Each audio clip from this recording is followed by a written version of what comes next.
கிறிஸ்துவின் சபையார் வழங்கும் கிறிஸ்துவின் வசனம் நிகழ்ச்சியை கேட்க உங்கள் யாவரையும் அன்புடன் அழைக்கிறோம்.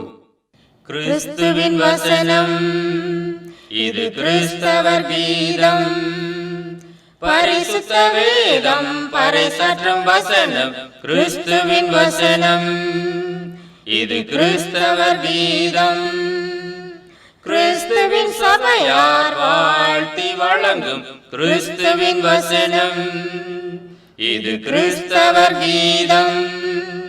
கிறிஸ்துவின் வசனம், கிறிஸ்துவின் வசனம். வேதாகம குடும்ப நேரத்திற்கு உங்களை வரவேற்கின்றோம். Welcome to the Bible family R.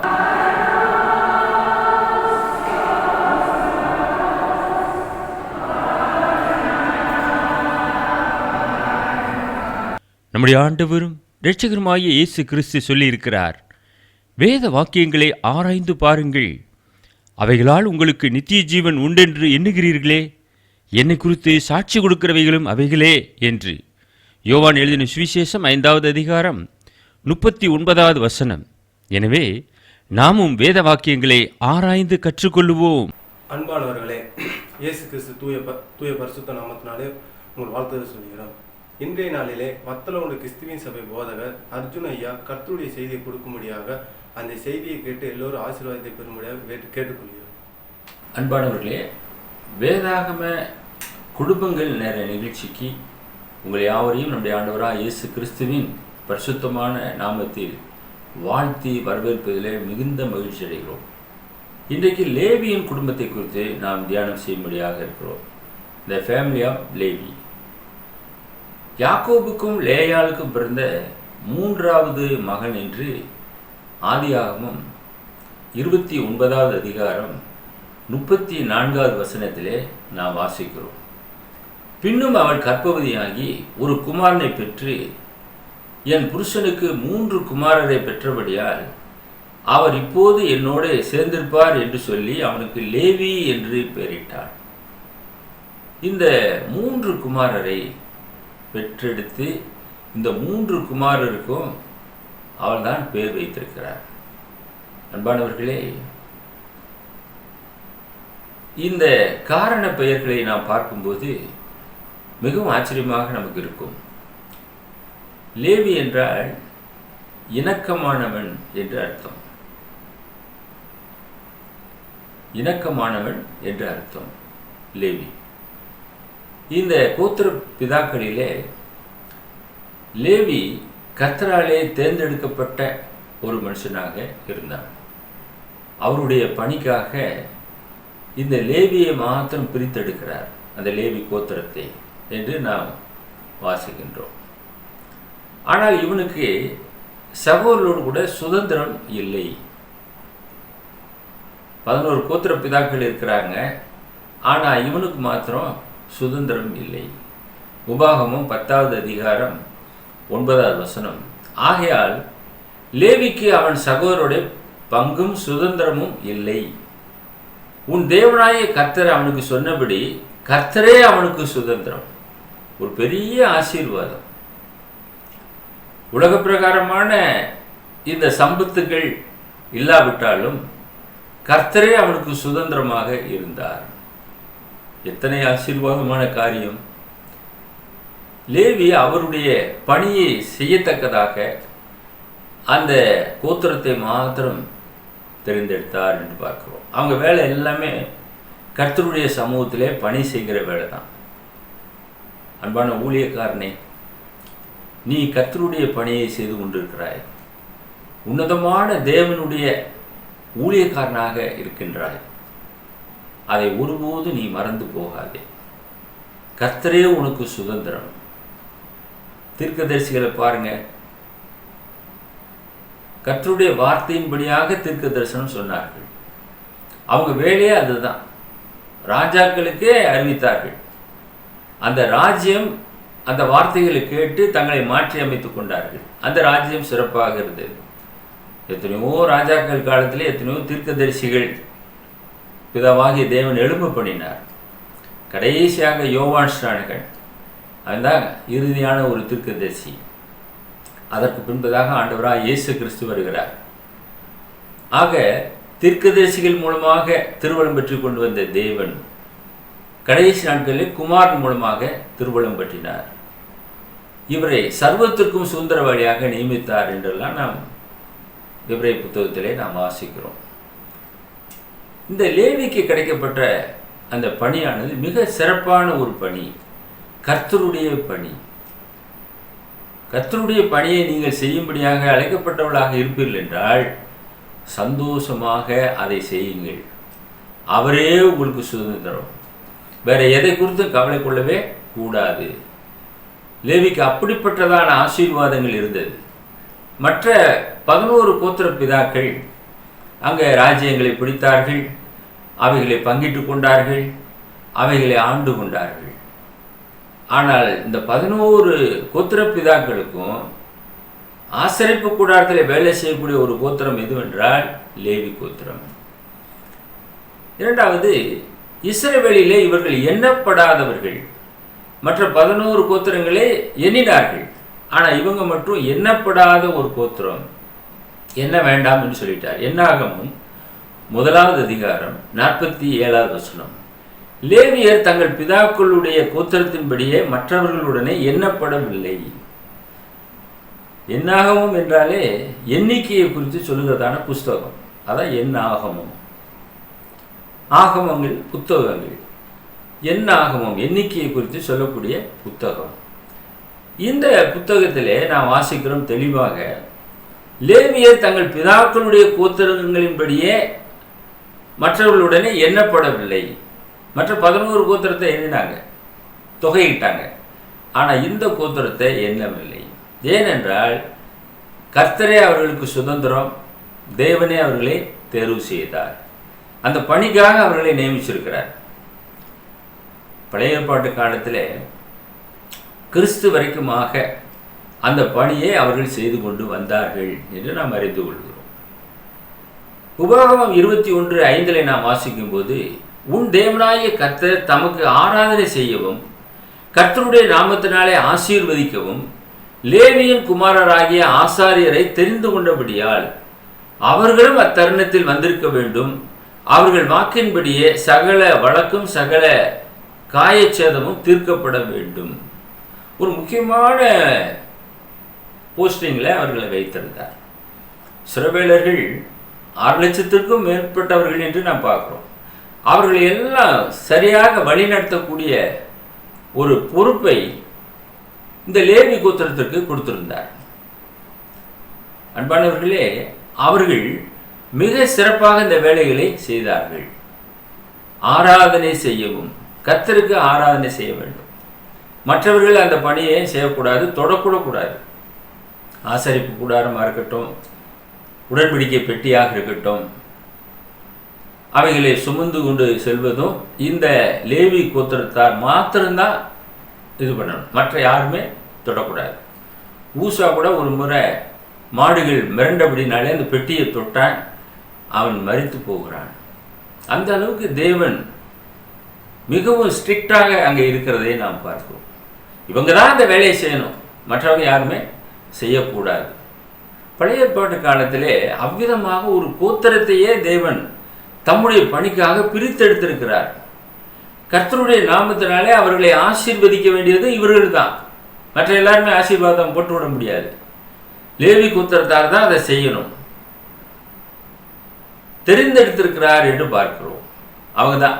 மற்ற ஏதாவது ப்ராப்ளங்கள் வருகிறது, அதையும் இவங்ககிட்ட தான் போய் சொல்ல வேண்டும் என்று இந்த வசனத்தின் மூலமாக நாம் தெரிந்து கொள்கிறோம்.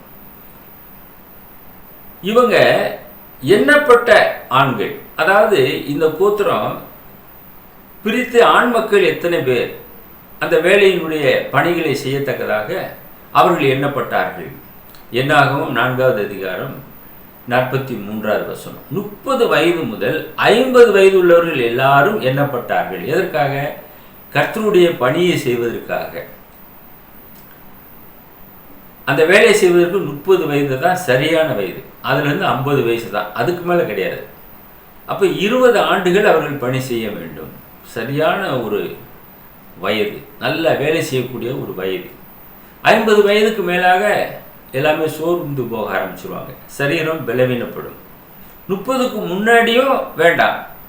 அதாவது 30 வயது முதல்ல 50 வயதுக்குள்ள இருக்கிற ஆண் மக்கள் எல்லாரும் எண்ணப்பட வேண்டும். என்னாகவும் 4:49 கர்த்தர் மோசேக்கு கட்டளையிட்டபடியே அவர்கள் தங்கள் தங்கள் பணிவிடைக்கென்று தங்கள் தங்கள் சுமைக்கென்று மோசேயினால் எண்ணப்பட்டார்கள். இந்த பணிவிடை செய்வதற்காக, ஆசரிப்பு கூடாரத்தில் பணிவிடை செய்வதற்காக மோசேயினாலே இவர்கள் எண்ணப்பட்டார்கள். இவ்விதமாய் கர்த்தர் மோசேக்கு கட்டளையிட்டபடியே அவர்கள் அவனால் எண்ணப்பட்டார்கள். மற்ற கோத்திரத்தார் எண்ணப்பட்டதனுடைய நோக்கம் வேறு. இந்த ஒரு கோத்திரத்தார் பணிக்காக, கர்த்தருடைய பணியை செய்யக்கூடிய வேலைகளுக்காக ஆண் மக்கள் குறிப்பாக 30லிருந்து 50 வயசுக்குள்ளாக எண்ணப்பட்டார்கள். இங்கே நாம் கவனிக்க வேண்டும், இயேசு 30வது வயதிலே ஞானஸ்நானம் எடுத்தார். ஏன் 15 வயசில் எடுத்திருக்கலாம், 10 வயசில் எடுத்திருக்கலாம். இன்றைக்கி குழந்தைகளுக்கு ஞானஸ்நானம் கொடுக்குறாங்களே, அந்த மாதிரி அவர் எடுத்திருக்கலாம். ஆனால் 30வது வயதில் தான் ஞானஸ்நானம் எடுத்திருக்கிறார் இயேசு கிறிஸ்து. பழைய ஏற்பாட்டு ஊழியத்தின்படியாக 30 வயதிலே தேர்வு செய்யப்பட்டார்கள். இயேசுவும் 30வது வயதிலே ஞானஸ்நானம் எடுத்தார். நியாயப்பிரமாணத்தை நிறைவேற்ற வந்தவர். லூக்கா 3:23 வாசிக்கிறோம். அப்பொழுது இயேசு ஏறக்குறைய 30 வயது உள்ளவரானார். அவர் யோசேப்பின் குமாரன் என்று எண்ணப்பட்டார். அந்த யோசேப்பு ஏலியின் குமாரன். அவர் ஞானஸ்நானம் எடுத்து கரையேறின உடனே பரிசுத்த ஆவியானவர் வந்து இறங்குகிறதை பார்க்கிறோம். அப்பொழுது அவருக்கு வயது 30 வயது என்று வேதம் சொல்லுகிறது. மூன்றாவதாக நாம் பார்க்கும்போது அவனுடைய ஜீவியம் எப்படி இருந்தது? How was his life? இந்த லேவியினுடைய ஜீவியம் பார்க்கும்போது அவர்களுடைய பட்டயங்கள் கொடுமையின் கருவிகள் என்று யாக்கோபு ஒவ்வொரு கோத்திர பிதாக்களாக அவர்களை பற்றி சொல்லும்போது, ஆசீர்வதிக்கும் போது இவ்விதமாக சொல்லியிருக்கிறார். ஆதியாகமம் 49:5 சிமியோனும் லேவியும் ஏக சகோதரர், அவர்களுடைய பட்டயங்கள் கொடுமையின் கருவிகள். பட்டயத்தை உருவுகிறவர்களாக இருந்தார்கள். அது கொடுமையின் கருவிகள் என்று யாக்கோபு அவர்களை ஆசீர்வதித்திருக்கிறார். அந்த விதமாகவே லேவியர்கள் இருந்தார்கள் என்று நாம் பழைய ஏற்பாட்டு புத்தகத்தின் மூலமாக தெரிந்து கொள்கிறோம். மேலும் என்னாகமோ 16வது அதிகாரம் 1 முதல் 3 வசனங்களுக்கு நாம் கடந்து செல்வோம் என்றால், லேவியன் வழியில் வந்த அந்த கோராகு மற்றவர்களை சேர்த்து கொண்டு மோசேக்கு விரோதமாக கூக்குரலிடுகிறான். லேவிக்கு பிறந்த கோகாத்தின் குமாரனாகிய இஸ்சேரின் மகன் கோராகு என்பவன் ரூபன் வம்சத்தில் உள்ள எலியாபின் குமாரனாகிய தாத்தானையும் அபிராயமையும் பேலேத்தின் குமாரனாகிய ஓனையும் கூட்டிக் கொண்டு இஸ்ரவேல் புத்திரரில் சபைக்கு தலைவர்களும் சங்கத்துக்கு அழைக்கப்பட்டவர்களும் பிரபலமானவர்களுமாகிய 250 பேர்களோடு கூட மோசேக்கு முன்பாக எழும்பி மோசேக்கும் ஆரோனுக்கும் விரோதமாக கூட்டம் கூடி அவர்களை நோக்கி, நீங்கள் மிஞ்சி போகிறீர்கள், சபையார் எல்லாரும் பரிசுத்தமானவர்கள், கர்த்தர் அவர்கள் நடுவில் இருக்கிறாரே, இப்படி இருக்க கர்த்தருடைய சபைக்கு மேலாக உங்களை ஏன் உயர்த்துகிறீர்கள் என்றார்கள். மோசே ஆரோன் தேவனாலே தேர்வு செய்யப்பட்டவர்கள், அழைக்கப்பட்டவர்கள், அற்புதங்களை பெற்றுக்கொண்டவர்கள். அவர்களை பார்த்து இந்த கோராகு என்பவன் மற்ற கோத்திரப்பிதாக்களின் வம்சங்களில் இருக்கிறவர்களாம் சேர்த்து கொண்டு இந்த மோசேக்கும் ஆரோனுக்கும் விரோதமாக கூக்குரலிடுகிறார்கள்.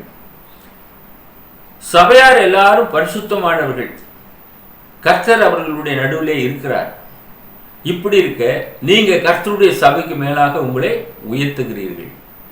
இந்த பிரிந்து போகக்கூடிய எல்லோருமே சுய இச்சையின்படி செய்ய பார்க்கிறார்கள். ஆகையினால்தான் பிரிய ஆரம்பிக்கிறாங்க. ஒரு பிரிவினை வரும் என்றால் அங்கு பிசாசு வேலை நடக்கிறது என்ற அர்த்தம். இந்த கோராகு கூட்டத்தார் மோசேக்கும் ஆரோனுக்கும் விரோதமாக கூக்குரலிட ஆரம்பிக்கிறார்கள். ஆனால் தேவன் அதை ஏற்றுக்கொள்ளவில்லை. இன்றைக்கும் நிறைய இடங்களிலே சபைகளிலே பிரிவினைகள் எப்படி வருகிறது என்றால், பிசாசுக்கு கீழ்ப்படிந்தவர்கள் அங்கே கூக்குரலிட ஆரம்பிப்பார்கள். சபையை உடைக்க நினைப்பார்கள். இமனேய அலெக்சாந்தர் கூட விசுவாச கப்பலை சேதப்படுத்தினவர்கள் என்று அங்கே பவுல் குறிப்பிட்டிருக்கிறார். ஆக இன்றைக்கும் சபைகளிலே அந்த வேலைகள் தொடர்ந்து நடக்கிறது. இயேசு கிறிஸ்து 12 சீஷர்களை தேர்வு செய்தார். ஒருவன் பிசாசாக மாறினான், யூதாஸ். அவனுக்குள்ள சாத்தான் புகுந்தான், இயேசுவை காட்டி கொடுத்தான். இந்த மாதிரி நபர்கள் இந்த உலகம் முடியும் மட்டுமாக எழும்புவார்கள், சபைக்குள்ளாகவே எழும்புவார்கள். அவர்கள் இந்த வசனத்தை கவனிக்க வேண்டும். அவர்களுடைய நிலைமை என்னவானது? இந்த கோராக அவனுடைய கூட்டத்தார்கள். இந்த கோராக யார்?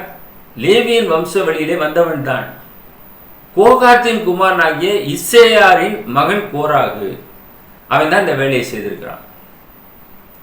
அன்பானவர்களே, அவர்கள் ஆசாரியர்கள். அவர்களை தேவன் பிரித்தெடுத்தார். அவர்களை ஒன்றும் கண்டுகொள்ளவே மாட்டார். ஏனென்றால் அவர்களை அவர்தான் தேர்வு செய்தார் என்று அர்த்தம் அல்ல. தவறு யார் செய்தாலும் தவறுதான். அதை தேவன் உடனே கண்டிப்பார். நாதாப், அபியூ ஆரோனுடைய குமாரர்கள். ஆரோன் லேவி கோத்திரத்தை சேர்ந்தவன், ஆசாரிய ஊழியம் செய்யக்கூடியவன். அவனுடைய குமாரர்கள் தூவ வர்க்கிடும்போது அந்நிய அக்கினி எடுத்து தூவ வர்க்கிட்டார்கள் கர்த்தருடைய சமூகத்திலே. உடனே அக்கினி வானத்திலிருந்து அவர்களை பட்சித்து போட்டது. ஏன்? அந்நிய அக்கினியை தேவ சமூகத்துக்கு கொண்டு வரக்கூடாது. ஒரு அக்கினியில் என்ன இருக்கிறது? ஒரு தீப்பொறியில் என்ன இருக்கிறது? அந்த வீட்டில் எரிஞ்சாலும் அடுப்பு எரிகிறது, இந்த வீட்டில் எரிஞ்சாலும் அடுப்பு எரிகிறது என்று நீங்கள் சொல்லுவீர்கள்.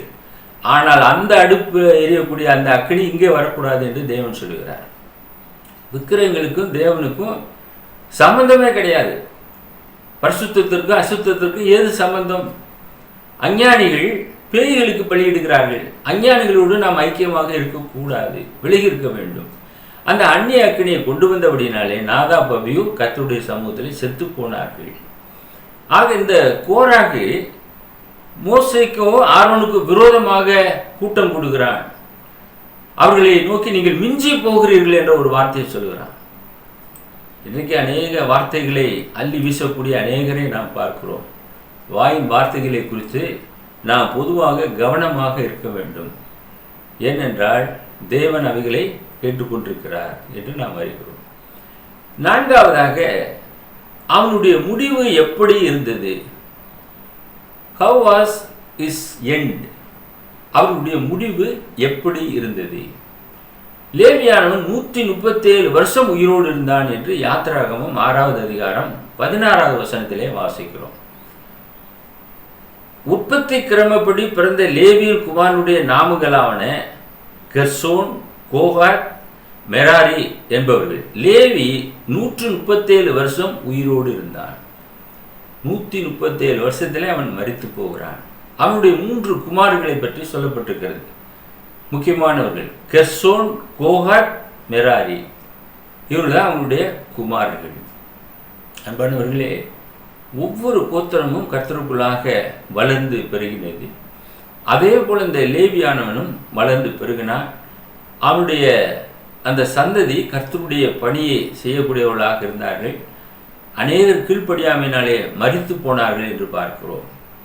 இந்த கோராவுக்குரிய எல்லா மனிதரும் உயிரோடு பாதாளத்திலே இறங்கினார்கள். ஏனென்றால் மோசேக்கும் ஆரோனுக்கும் விரோதமாக பேசினார்கள். கர்த்தருடைய ஊழியக்காரர்களுக்கு விரோதமாக நாம் ஒருபோதும் பேசக்கூடாது. அவர்கள் நமக்காக இருக்கிறார்கள், நம்முடைய நன்மைக்காக தேவனுடைய பணியை செய்கிறார்கள் என்ற ஒரு உணர்வு வேண்டும். அவர்கள் துக்கத்தோடு செய்தால் அது நமக்கு பிரயோஜனமாக இருக்காது. அவர்கள் சந்தோஷத்தோடு அந்த பணியை செய்ய வேண்டும். அவர்களை புன்முறுவலோடு கூட வரவேற்க வேண்டும். அவருடைய வார்த்தைகளை கவனித்து அதற்கு நாம் கீழ்ப்படிய வேண்டும். ஆனால் இந்த கோராகு தன்னுடைய கூட்டத்தோடு கூட மோசேக்கும் ஆரோனுக்கும் விரோதமாக எழும்பினான். என்னானது? என்னாகமம் 16வது அதிகாரம் 32-33 வசனங்கள். பூமி தன் வாயை திறந்து அவர்களையும் அவர்கள் வீடுகளையும் கோராக்குரிய எல்லா மனிதரையும் அவர்களுக்கு உண்டான சகல பொருட்களையும் விழுங்கி போட்டது. பூமி அப்படியே பிளந்தது. அவர்கள் நின்ற இடத்துல அப்படியே அந்த பூமிக்குள்ளாக எல்லோருமே போனார்கள். எல்லாரும் விலகி போய்விடுங்கள் என்று மோசே அங்கே சொல்லுகிறார். மற்றவங்களாம் விலகி விட்டார்கள். அந்த நின்ற இடத்துல அவர்கள், அந்த கோராகு அவனுடைய கூட்டத்தார் நின்ற இடத்துல பூமி வாயை பிளந்தது. அப்படியே எல்லாரும் உயிரோடு கூட அந்த மண்ணுக்குள்ளாக புதையுண்டு போனார்கள். அவர்கள் தங்களுக்கு உண்டானவைகள் எல்லாவற்றோடும் உயிரோட பாதாளத்தில் இறங்கினார்கள். உயிரோட பாதாளத்தில் இறங்கினவர்கள் யார் என்றால் இந்த கோராக அவனுடைய கூட்டத்தார்கள் தான். அன்பானவர்களே, நாம் சிந்திக்க வேண்டும். பாதாளம் மரித்ததுக்கு அப்புறமாக ஒருவனை உள்வாங்கிக் கொள்கிறது. ஆனால் இவர்களோ உயிரோடையே பாதாளத்தில் இறங்கினார்கள் என்று பரிசுத்த வேதம் சொல்லுகிறது. பூமி அவர்களை மூடிக்கொண்டதே. இப்படி சபையின் நடுவில் இருந்து அழிந்து போனார்கள். அன்றைக்கு சபையில் அவர்கள் இல்லாமல் போய்விட்டார்கள். ஏன் இந்த அவல நிலை? கர்த்தருடைய சத்தத்துக்கு விரோதமாக செயல்பட்டார்கள். மோசேக்கும் ஆரோனுக்கும் விரோதமாக செயல்பட்டார்கள். இந்த லேவி கர்த்தருடைய பணிக்காக தெரிவு செய்யப்பட்டவன். தேவனுக்கு விரோதமான காரியங்களிலே செயல்பட ஆரம்பித்தார்கள். ஊழியக்காரர்களை எதிர்க்க ஆரம்பித்தார்கள். நீங்கள் மிஞ்சி போகிறீர்கள் என்று சொல்ல ஆரம்பித்தார்கள். அவர்களோ அவர்களுக்கு பணிந்தார்கள், தாழ விழுந்து அவர்களை கேட்டுக்கொண்டார்கள். ஆனால் அவர்களோ அதற்கு செவி சாய்க்கவில்லை. நீங்கள் உயர்த்துகிறீர்கள் என்று சொன்னார்கள். மோசே உயர்த்தவில்லை ஒருபோதும். இயேசு கிறிஸ்து எப்படி தன்னை முழுவதுமாக தாழ்த்தினாரோ அதே போல் மோசே தன்னை தாழ்த்தினார். 6 லட்சம் பேரை வழிநடத்துவது என்பது ஒரு சாதாரண விஷயம் அல்ல. இன்றைக்கு நாம் வீட்டில் இருக்கக்கூடிய சில நபர்களை நம்மாலே வழிநடத்த முடியவில்லை. அல்லது ஒரு நிர்வாகத்தின் கீழாக நாம் இருக்கிறோம், அந்த நிர்வாகத்தை நாம் சரியாக கொண்டு செல்ல முடியவில்லை, எல்லாரையும் திருப்தி செய்ய முடியவில்லை. ஆனால் மோசே 40 வருஷமாக 6 லட்சத்திற்கும் மேலான ஜனங்களை ஆடுகளை ஓட்டிக்கொண்டு செல்வதை போல் அந்த வனாந்தரத்திலே ஓட்டிக்கொண்டு சென்று வழிநடத்தினார். மிகவும் சிறப்பான ஒரு தகுதி அம்சத்தை பெற்றவர் தான் மோசே என்று நாம் வாசிக்கிறோம். 5வதாக நாம் பார்க்கும்போது நமக்கான பாடம் என்ன? What is the lesson for us? நமக்கான பாடம் இதிலிருந்து நாம் என்ன கற்றுக்கொள்ளுகிறோம்? அன்பானவர்களே, இந்த வேதாம குடும்பங்கள் மூலமாக நிறைய காரியங்களை கற்றுக்கொள்கிறோம். இந்த லேவியர் குடும்பத்திலிருந்து நமக்கு பாடம் என்ன இருக்கிறது? லேவியானவனும் தசமபாகம் கொடுத்தான். நான் ஒரு ஆசாரியன், நான் கர்த்தருடைய பணியை செய்கிறவன், நான் சபையில் காணிக்க கொடுக்க வேண்டிய அவசியம் இல்லை என்று ஒரு ஊழியக்காரன் சொல்லக்கூடாது. ஏனென்றால் பழைய ஏற்பாட்டு காலத்திலே அவன் தசமபாகம் செலுத்திருக்கிறான். இன்றைக்கு எல்லோருமே தேவ சமூகத்திலே வரவுக்கு தகுந்ததாக நாம் செலுத்த வேண்டும். அது புதிய ஏற்பாட்டினுடைய போதனை.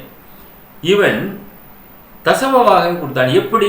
எபிரேய ஆசிரியர் சொல்றார். எபிரேயர் 7 அதிகாரம் 9-10 வசனங்கள். அன்றியும் மெல்கிசேதேக்கு ஆபிரகாமுக்கு எதிர்கொண்டு போன போது லேவியானவன் தன் தகப்பனுடைய அறையில் இருந்தபடியால் தசமபாகம் வாங்குகிற அவனும் ஆபிரகாமின் மூலமாக தசமபாகம் கொடுத்தான் என்று சொல்லலாம். லேவி கோத்திரமே வரல. ஆபிரகாமுடைய அந்த விசுவாசத்துக்குள்ளாக இந்த லேவி இருக்கிறான். அப்ப ஆபிரகாம் தசமபாகம் கொடுக்குறான் மெல்கிசேதேக்கு. அந்த மெல்கிசேதேக்கு ஆபிரகாம் கொடுத்தபடினாலே அந்த கருவறையிலே இருந்த லேவியானவன் தன் தகப்பனுடைய அறையிலே இருந்தபடியால் தசமவாகிற அவனும் ஆபிரகாமின் மூலமாக தசமவாகம் கொடுத்தான் என்று சொல்லலாம். ஆபிரகாமின் மூலமாக இந்த லேவி தசமவாகம் கொடுத்திருக்கிறார் என்று வேதாகமும் சொல்லுகிறது. இன்றைக்கு நீங்கள் நான் கூட விசுவாசம் உள்ள ஆபிரகாமோடு கூட ஆசீர்வாதத்தை பெறுகிறோம். அதற்கு காரணம் அன்றைக்கே நாம் அந்த ஆபிரகாமுடைய அறையில் இருந்தோம். அதான் அதனுடைய அர்த்தம். நீங்கள் விசுவாசிப்பீர்கள் என்றால் ஆபிரகாமின் சந்ததியாக இருப்பீர்கள், அந்த ஆசீர்வாதத்திற்கு தகுதியானவர்களாக இருப்பீர்கள். எனவே நாம் தேவனுக்கு செலுத்த வேண்டியதை தேவனுக்கு செலுத்த வேண்டும், ராயனுக்கு செலுத்த வேண்டியதை கவர்மெண்ட்டுக்கு செலுத்த வேண்டியதை நாம் செலுத்த வேண்டும் என்று காண்கிறோம். இரண்டாவது, எபிரேயர் 3:2 வாசிக்கிறோம். மோசே லேவி கோத்திரத்தான். அதை அறிவீர்களா? லேவி கோத்திரத்திலிருந்து வந்தவன் தான் மோசே. தேவனுடைய வீட்டில் எங்கும் உண்மையாக இருந்தான். எபிரேயர் 3 அதிகாரம் 2 வசனம் நாம் வாசிக்கிறோம். மோசே தேவனுடைய வீட்டில் எங்கும் உண்மை உள்ளவனாய் இருந்தது போல இவரும் தம்மை ஏற்படுத்தினவருக்கு உண்மை உள்ளவராய் இருக்கிறார். மோசே 6 லட்சத்துக்கும் மேற்பட்ட ஜனங்களை வழிநடத்தினவன். எல்லா விஷயத்திலுமே அவர் உண்மையாக இருந்தார். அவருக்கு 2 பிள்ளைங்க. கர்த்தருடைய மந்தையை மேய்க்கிற ஒரு மேய்ப்பனாக இருந்தார். பிதாவாகிய தேவன் அவரை தேர்வு செய்து அற்புத அடையாளங்களை கொடுத்து எகிப்திலே 10 விதமான வாதைகளை உண்டு பண்ணினார். மோசையை கொண்டு எகிப்திலிருந்து அணி அணியாக அவர்களை புறப்பட பண்ணினார். 40 வருடங்களாக வனாந்தரத்திலே அவர்களை வழிநடத்தினார். எத்தனையோ அடையாளங்கள், அற்புதங்கள். தண்ணீருக்காக ஓடப்பட்டார்கள். அங்கே கண்மலையிலிருந்து தண்ணீரை புறப்பட பண்ணினார். வனாந்தரத்திலே காடைகளை வர்ஷிக்க செய்தார். மன்னாவினாலே அவர்களை போஷிக்க செய்தார். இப்படியாக அநேக அற்புத அடையாளங்கள் என்று நாம் பார்க்கிறோம். மோசையை கொண்டு தேவன் செய்தார். இந்த மோசையானவன் தேவனுடைய வீடு என்பது சபை. அந்த சபையிலே எங்கும் உண்மை உள்ளவனாக இருந்தான். உண்மை உள்ளவன் பரிபூர்ணமான ஆசீர்வாதங்களை பெறுவான். நீ கொஞ்சத்திலே உண்மையாக இருப்பாய் என்றால் அநேகத்தின் மேலே உன்னை அதிகாரியாக தேவன் வைப்பார். அதான் கர்த்தருடைய வசனம் போதிக்கிறது. மோசே இந்த விதமாக உண்மையாக இருந்தார். இன்றைக்கு மோசே ஒருவேளை கைக்கூலி வாங்கியிருப்பார் என்றால் ஒவ்வொருத்தர்ட்டும் ஒவ்வொரு ரூபா வசூல் பண்ணியிருக்காருன்னு வச்சுக்கோங்க. ஒவ்வொரு நாளும் அவங்க கொடுக்கறதுக்கு ரெடியாக இருந்தாங்க. மோசே தான் உலக பணக்காரராக இருந்திருப்பார் அன்னைக்கே. அப்படி அவர் செய்யவில்லையே. ஒருபோதும் நம் உலகத்தானே பார்க்கவே கூடாது. வேதத்தை பாருங்கள். வேதத்திலே மோசே உண்மையாக இருந்தார். ஆண்டவராக இயேசு கிறிஸ்து தம்மை ஏற்படுத்தினவருக்கு உண்மை உள்ளவராக இருந்தார். நீங்கள் நானும் உண்மையாக இருக்கும்போது தான் பரிபூர்ணமான ஆசீர்வாதங்களை இந்த பூமியிலே நாம் பெற்றுக்கொள்வோம். தேவன் உண்மை உள்ளவராக இருக்கிறார். அவரை போல நாமும் மாற வேண்டும். யோவான் 12:26 வசனத்தை நாம் வாசிக்கலாம். இயேசு சொல்லுகிறார், ஒருவன் எனக்கு ஊழியம் செய்கிறவனானால் என்னை பின்பற்ற கடவன். அன்றைக்கு லேவியர்கள் பிதாவினுடைய ஆலோசனையின்படியாக கர்த்தருக்கு ஊழியம் செய்தார்கள். ஒரே ஒரு கோத்திரம் தான் ஊழியம் செய்தது. புதிய ஏற்பாட்டுக்கு வரும்போது எந்த ஜாதியினாலும் அவருக்கு பயந்திருந்து நீதியை செய்கிறவன் எவனோ அவனே அவருக்கு உகந்தவன் என்று பேதுரு தன்னுடைய பிரசங்கத்திலே சொல்லியிருக்கிறார். அதனால இயேசு சொல்லுகிறார், ஒருவன் எனக்கு ஊழியம் செய்கிறவன் ஆனால் யார் வேணாலும் வரலாம். எந்த தேசத்தை சேர்ந்தவர்கள் வரலாம், மொழி பேசுகிறவர்களே வரலாம், எந்த நிறத்தவர்களும் வரலாம். ஒருவரே அவர் புறம்பே தள்ளுகிறார். எல்லாருமே இயேசுவுக்கு ஊழியம் செய்யலாம். இன்னும் கூத்திரம் தான் ஊழியம் செய்யணும் அப்படின்றது கிடையாது. இன்னைக்கு சில மார்க்க பிரிவினைகளை பார்க்குறோம். அவங்க தான் அந்த வேலையை செய்யணும் அப்படின்னு அவங்க வைத்துக்கொண்டு பிழைப்பு நடத்தி கொண்டிருப்பார்கள். ஆனால் இயேசு கிறிஸ்துவுக்கு யார் வேணாலும் ஊழியம் செய்யலாம். ஒருவன் எனக்கு ஊழியம் செய்கிறவனானால் என்னை பின்பற்ற கடவன். நான் எங்கே இருக்கிறேனோ அங்கே என் ஊழியக்காரனும் இருப்பான். ஒருவன் எனக்கு ஊழியம் செய்தால் அவனை பிதாவானவர் கனம் பண்ணுவார். யாரெல்லாம் இயேசுவுக்கு ஊழியம் செய்யும்படியாக ஒப்பு கொடுக்கிறார்களோ அவர்களை பிதாவாகிய தேவன் கனம் பண்ணுவார், ஆசீர்வதிப்பார், தேவைகளை சந்திப்பார். ஊழியத்துக்கு ஒப்பு கொடுக்குறாங்க, ஏழ்மையிலேருந்து வருவாங்க. ஒரு சைக்கிள் வாங்குறது கூட அவங்கள்ட்ட பணம் இருக்காது. கால்நடையாய் போய் ஊழியம் செய்வாங்க. ஒரு சைக்கிள் கொடுப்பார். கொஞ்ச நாளுக்கு அப்புறம் ஒரு வாகனம் கொடுப்பார், 2 வீலர். அதுக்கப்புறம் ஒரு கார் கொடுப்பார். சிறப்பான வீடுகளில் குடியிருப்பார்கள். இதெல்லாம் பார்த்து மற்றவர்கள் பொறாமை கொள்கிறார்கள். அவன் நேற்று எப்படி வந்தான், இன்னைக்கு பாரு அவனுக்கு எங்கிருந்தோ கொட்டுகிறது காசு. அப்படி இல்லை. பிதாவானவர் அவனை கனம் பண்ணுகிறார். அவன் ஊழியம் செய்கிறான். நீங்க என்ன செய்து கொண்டிருக்கிறீர்கள் என்பதை சிந்தித்து பாருங்கள். வசனம் சொல்லுகிறது, இயேசு சொல்லுகிறார், ஒருவன் எனக்கு ஊழியம் செய்தால் அவனை பிதாவானவர் கனம் பண்ணுவார். உலக பிரகாரமான வேலை பார்க்கக்கூடிய மற்றவர்கள் லட்சக்கணக்கான மாத சம்பளங்களை பெற்றுக்கொள்ளும் போது கர்த்தருக்கு ஊழியம் செய்கிறவர்களுக்கு கர்த்தர் கொடுக்காமல் இருப்பாரா? கர்த்தருக்கு ஊழியம் செய்கிறவர்கள் பரத்துக்குரிய ஆசீர்வாதங்களை பெறுகிறார்கள். உங்களுக்காக நாங்கள் பாரத்தோடு ஜெபம் பண்ணுகிறோம்.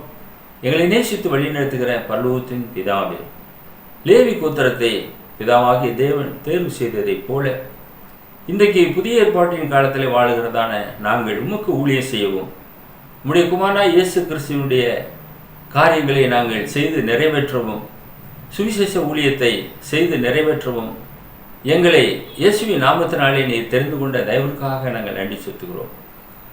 இயேசுவுக்கு நாங்கள் ஊழியம் செய்யும்போது பிதாவாகிய தேவன் எங்களை நீர் கனப்படுத்தக்கூடியவராக இருக்கிறீர். அதற்காக ஸ்தோத்திரம். நிகழ்ச்சியை பார்த்து கொண்டிருக்கிற அருமையான நேயர்கள், கர்த்தருடைய பிள்ளைகள், உமக்கு ஏற்றவர்களாக மோசையைப் போல உண்மை உள்ளவர்களாக இருந்து ஊழியம் செய்ய அவர்களை ஆசீர்வதித்து வழிநடத்தி அல்ல வேண்டுமாய் எங்கள் அன்பின் ஆண்டவர் இயேசுவின் விலையேறப்பெற்ற நாமத்தில் இந்த ஜெபத்தை தாழ்மையோடு ஏறெடுக்கிறோம். எங்கள் பரலோகத்தின் பிதாவே, ஆமென். May God bless you all.